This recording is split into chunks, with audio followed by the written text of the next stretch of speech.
Hello, I'm Tom Lawrence, owner of Lawrence Technology Services. We are a computer repair company. I've been in business now for 13 years doing PC repair, B2B, business services. Kind of our target audience is mostly small businesses, and I categorize those as generally companies with less than 20 or 30 workstations. What has been the motivation to stay on the cusp of all the new changes and the ways that things are moving and information is There's a couple things. One of them is puzzle solving. Everything's a new puzzle to solve. So it's like trying to figure out the problem, trying to figure out the solution, and looking at it in different ways. We have different constraints. There's sometimes a budget constraint or technology constraint. And I like working with companies to help deploy an innovative or new technology, and it's a challenge.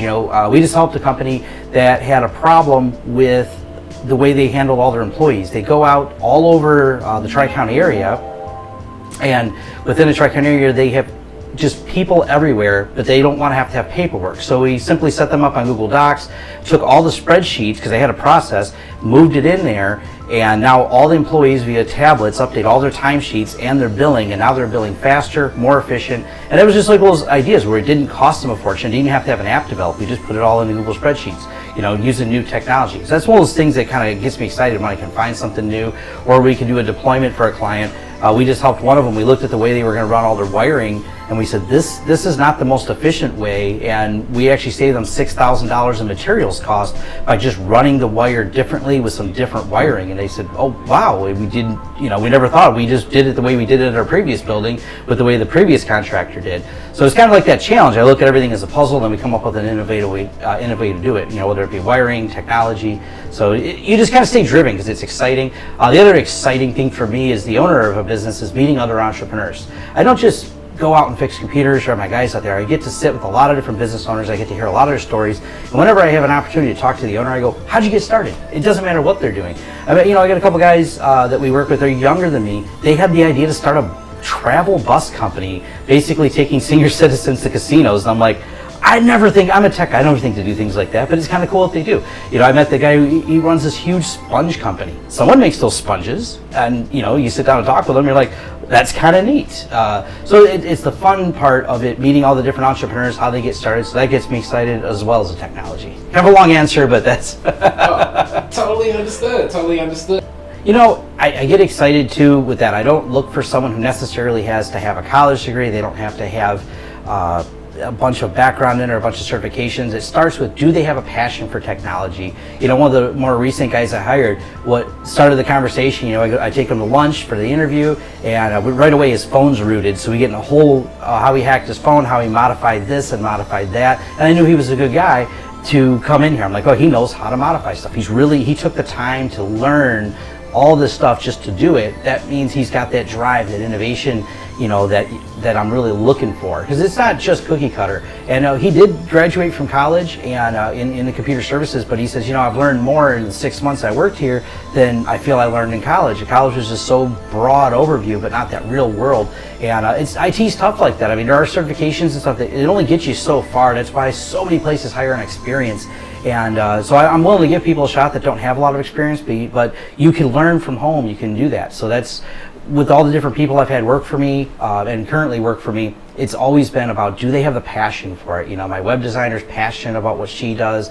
The techs are passionate. Even my wiring guy, if the wiring job doesn't look like art when he's done, he's not happy. Everything's got to be perfect, like every end perfect, all the wires tied, everything's got to be neat. Every job is something he should be proud of to take a picture, and that's how he is with it, and that's how we like it. So everyone's got to have that same drive and passion, or they can't work here. Well, it goes back to my childhood. My parents figured out at a young age I was different because I didn't want to go to Toys R Us. They took me to Radio Shack. So I've been into computers my whole life. So it was a natural progression. I got out of high school. I didn't go to college. I went right into working in technology. Even high school was tough for me. It wasn't the best learning experience. I skipped a lot of classes, but I would skip them to go in the library and read engineering books and computer books and programming books.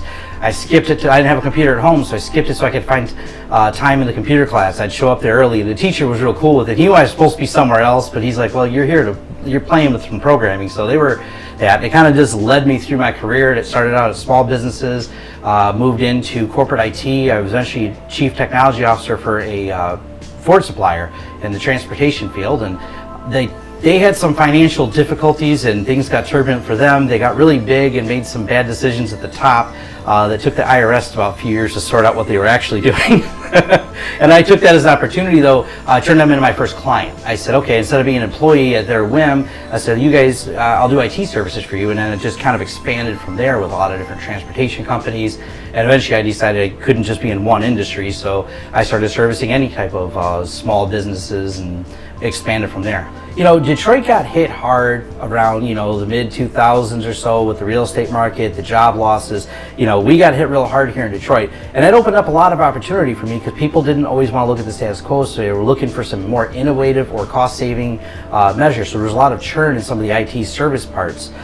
So the resurgence has come only in the last few years with Detroit and the great area because we have this manufacturing and they're going, okay, we can build things, we can do it different. So I'm really seeing this awesome resurgence of entrepreneurs and people wanting to start up.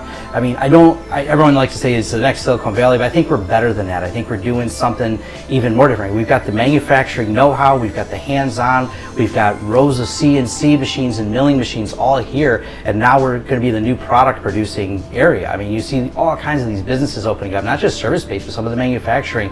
Automation Alley had the report just recently about just how good the area is doing here in Michigan, and it's pretty awesome. It gets you pretty excited.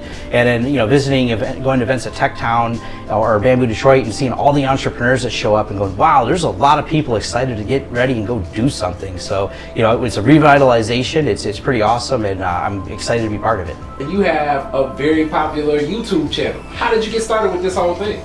So we just started to document what we did. I said, you know, we're doing this, we're fixing screens, we're fixing computers, let's video it. I have a cousin who kind of inspired me. She's got a channel with like 250,000 subscribers, and I said, you know, that's pretty cool. And she's just talking about dogs, but she kept telling me, Tom, it's just story, it's story. So we're trying to work on and building up our YouTube channel. Some of my videos, because I get in I'm a big open source guy, open source advocate, so I started right with what I knew. I started talking about the open source stuff and firewalls and Linux stuff, and realized there's a big demand for it. And you hit like 70,000 views on one video, you're like, well, I guess someone really wants to hear me talk about this. Get you excited, then I start doing more of it. We've also expanded into, on our website, we are putting some DIY together. People always say, can I do it myself? Well, of course you can. We're all human, we can do it. I mean, it's whether or not you have the knowledge. And I said, well, it's easy for me to do the knowledge. We just started recording what we do, and then we're starting this DIY stuff and showing people. Some of our videos that show how we repair screens on laptops have thousands of views, and it does help drive business to us, but it also just helps people. And for us, it's like, hey, we were gonna fix it anyways, why not record it?